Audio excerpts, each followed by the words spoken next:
नमस्कार दोस्तों, good evening. हम हमारी यात्रा को वैदिक काल में ऋग्वैदिक काल के बाद उत्तर वैदिक काल की ओर लेकर चलते हैं। आज का हमारा विषय है उत्तर वैदिक काल। तो दोस्तों, आज हम उत्तर वैदिक काल के जो बेसिक कंसेप्ट है उन पर चर्चा करेंगे।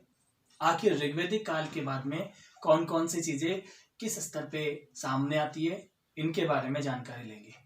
तो चलिए दोस्तों, जैसा कि हर बार आपको स्क्रीनशॉट लेना होता है, सबसे पहले एक बार आप स्क्रीनशॉट ले लीजिए ताकि नोट्स के रूप में आपके पास ही अवेलेबल रहे। चलिए दोस्तों, अब हम बात करते हैं उत्तर वैदिक काल की। तो पहली बात हम देखिए, उत्तर वैदिक काल की हमें जानकारी कहां से मिलती है। तो उत्तर वैदिक काल की जो जानकारी है हमें वेदों के अलावा और किन किन जगह से प्राप्त होती है, तो चलिए उन पे बात करें। तो सबसे पहले हम देखते हैं ब्राह्मण, फिर देखते हैं आरण्यक, फिर देखते हैं उपनिषद। कभी आपसे पूछा जा सकता है वैदिक साहित्य का सही क्रम कौन सा है। तो वैदिक साहित्य में यानी कि वैदिक काल में जो साहित्य लिखा गया उसका सही क्रम है, पहले वेद हुए, फिर ब्राह्मण हुए, फिर आरण्यक हुए, फिर उपनिषद हुए। ये बड़ी महत्वपूर्ण है, कभी कभी इनका सीक्वेंस में आपसे पूछा जा सकता है। अब मैं बात करूं, सबसे पहले ब्राह्मण क्या है। इनमें यज्ञ से संबंधित विधियों का उल्लेख है।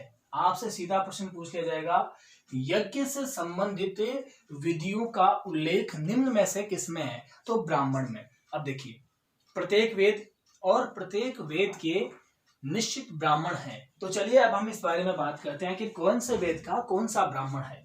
तो सबसे पहले सबसे प्राचीनतम वेद ऋग्वेद के बारे में बात करें। इसके दो ब्राह्मण है, एक है ऐतरेय और एक है कौशितकी। ये दो ब्राह्मण है जो अपने ऋग्वेद के हैं।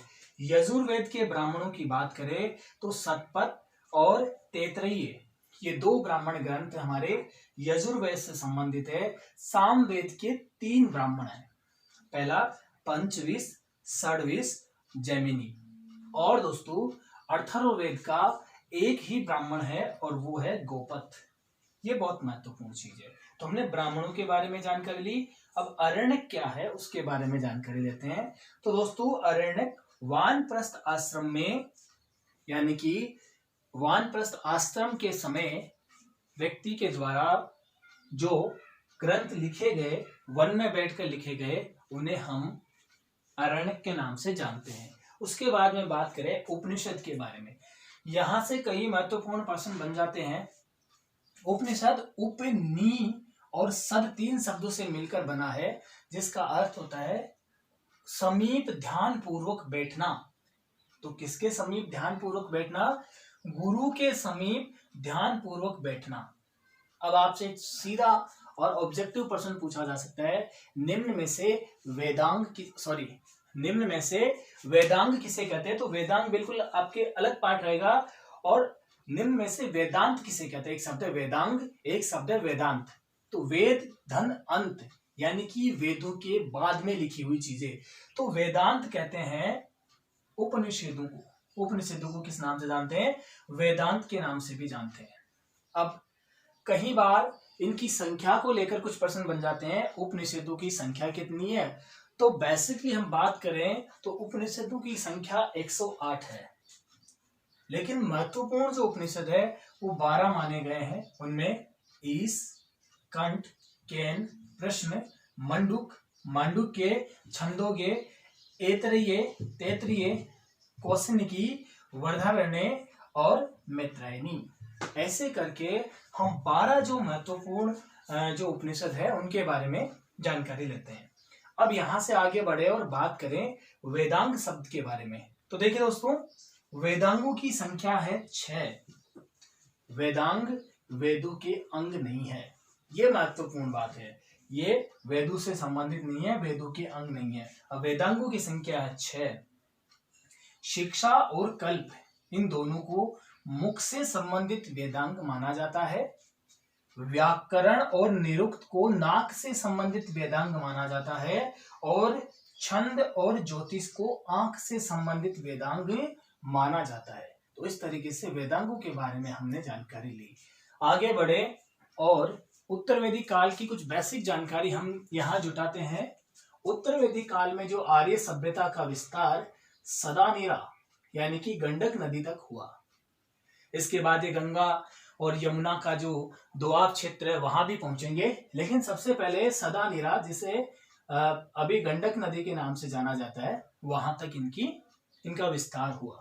सभा और समिति का महत्व कम हुआ। जैसा कि मैंने आपको बताया था, प्रजापति की दो पुत्रियां मानी गई थी, सभा और समिति। इनका बड़ा महत्वपूर्ण जो योगदान ऋग्वैदिक काल में था, यहाँ आकर इनका जो महत्व है वो कम हो गया। अब तक जो ऋग्वैदिक कालीन आर्य कबीलों में रह रहे थे, अब इनके कबीलों का स्वरूप बढ़कर क्षेत्रीय हो गया, यानी कि बड़े लेवल पर चले गए। और इन्हीं क्षेत्रीय कबीलों से जन्म होता है जनपदों का, और इन जनपदों से ही मिलकर महाजनपदों का निर्माण होता है। और दोस्तों, इन महाजनपदों की जो जानकारी है वो हमें अगुंतर निकाय से प्राप्त होती है, जिसमें 16 महाजनपद यहाँ बताए गए हैं।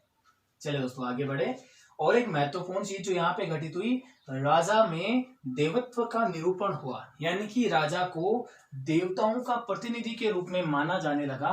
और इसी समय लोहे से सुव्यवस्थित तरीके से आर्य परिचित हुए। तो ये कुछ बेसिक जानकारी उत्तर वैदिक काल से हमने ली। जैसा कि उत्तर वैदिक काल का जो समय 1000 से 600 BC है। इस जानकारी के बाद दोस्तों नेक्स्ट वीडियो में आगे की जो उत्तर वैदिक काल की जो सामाजिक, जो राजनीतिक, आर्थिक और धार्मिक जो जानकारियां हैं उनके बारे में हम चर्चा करेंगे।